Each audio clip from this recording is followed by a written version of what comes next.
Are you struggling to write the climax of your book?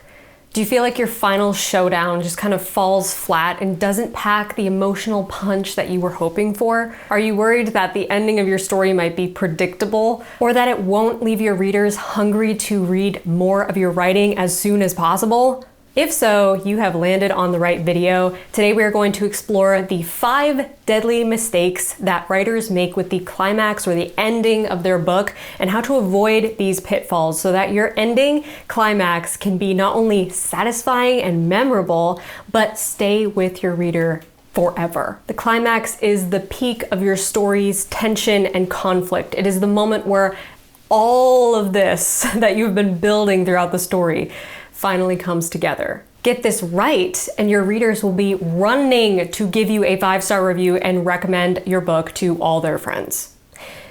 But if you get it wrong, you'll leave your readers closing the book feeling like that was it. You want to avoid that. And that's what we're going to talk about in today's video. How to avoid the biggest, cringiest mistakes that writers make with the climax of your book, and what to do instead to make this grand finale moment truly unforgettable. Let's go. Why does your story matter? Good question. What if I told you that there's a science behind every great story? I don't just teach you how to write. I teach you how to change the world with your story and make your author dreams come true. Before we get into the climax mistakes to avoid, I want to ask you to take a quick sec to hit the subscribe button below this video. Not only does it help my content rise to the top, but it ensures that you never miss a new video or live training or special event from me as we explore writing and publishing together and making our stories matter. I want you here in the community, so hit that subscribe button. Mistake number 1 with the climax, and definitely the worst mistake of them all, is failing to give the protagonist a transformative aha moment. If you've been here for a minute, literally just 1 minute, you've probably heard me say this a lot.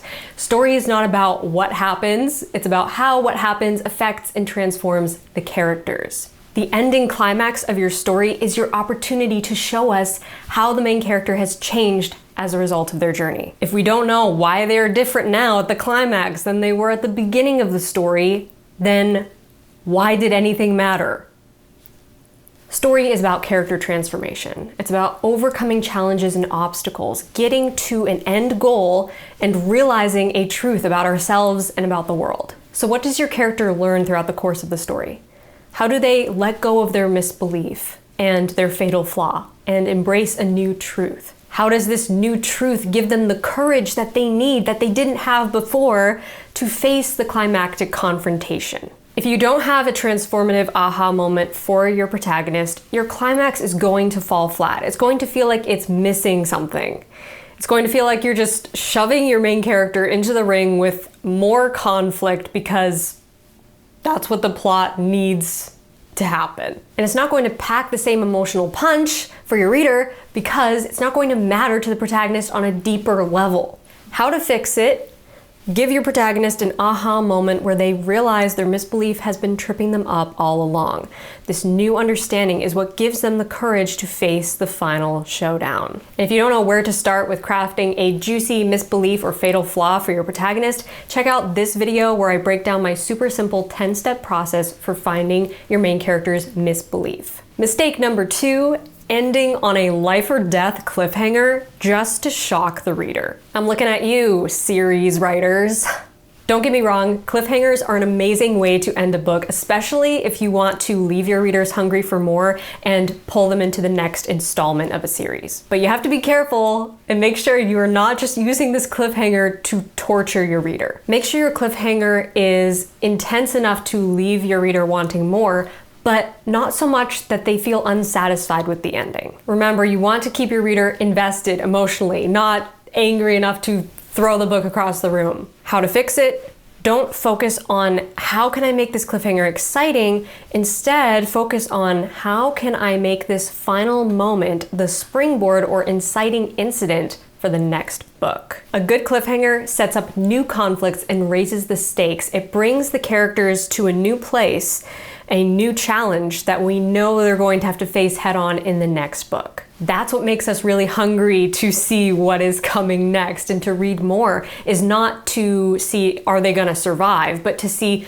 how are they going to navigate this new conflict and overcome the next impossible challenge. It's not so much about what's happening, it's about who it's happening to and what it means to them. Mistake number 3, and one of the worst ones in my opinion, is writing too much fluff after the conflict is resolved. I have read too many books where the final conflict and climactic confrontation is resolved and you think everything's wrapping up, everything's over, but wait a minute, we have about 3 more chapters of just meaningless fluff and filler and what they did next.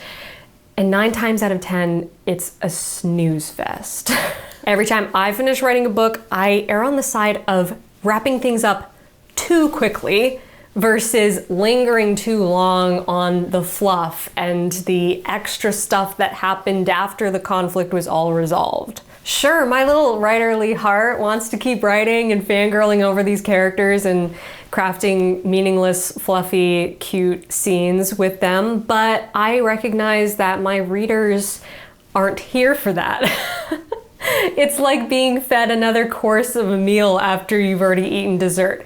Just let the meal be over. It's good, it's finished. How to fix it? If you want to write an epilogue to wrap things up and give your reader closure, go ahead and do that if it's a good fit for your story, but try not to get carried away with too much of what they did next. It's better for your reader to leave the table a little bit hungry, so to speak, so that they come back for more. Before we move on to mistake number 4, I want to quickly interrupt myself to tell you guys about a special live training that I'm doing this weekend, all about, you guessed it, writing the climax of your story. We're wrapping up an epic 7-part series breaking down my character-based 3-act story structure, and this is the final story beat. In this installment, we're going to dive deep into the aha moment and the climactic confrontation, and I'm going to share with you the life-saving techniques that have helped me to make my story endings more compelling, explosive, and memorable. In this training, you will learn how to craft a powerful aha moment that transforms your protagonist from the inside out, my secret hack for building suspense for the final showdown, how to set up an irresistible climactic confrontation regardless of what genre you're writing, how to tie up loose ends and resolve conflicts while still leaving your reader hungry for more, plus side-by-side story examples of classic climaxes as well as a behind-the-scenes look at the techniques I used in my latest novel,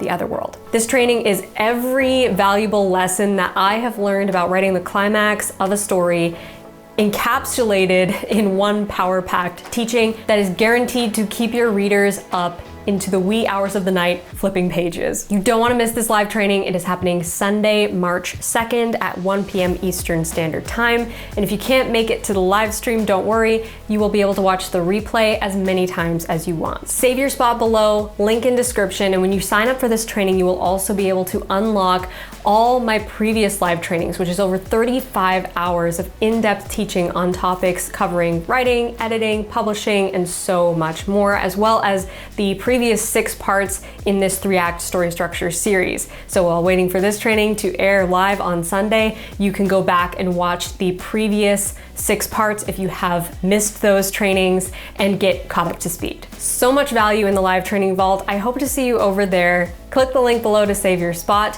and I will see you this Sunday at the live training. Okay, back to the climax mistakes. Mistake number 4, relying on a Deus Ex Machina to solve all the conflict. Many writers, especially beginner writers, take the easy way out when it comes to resolving conflict at a story's climax, and they just wave a magic wand over the story and make everything magically resolved. The Deus Ex Machina is basically, oops, I wrote myself into a corner and now I just need a magical fix to make everything okay. For example, let's say your hero in your fantasy book is trapped in some spooky castle because of course they are surrounded by bad guys and there's no way out, and then suddenly a magical all-powerful wizard appears who saves the day, who's never been introduced before this moment.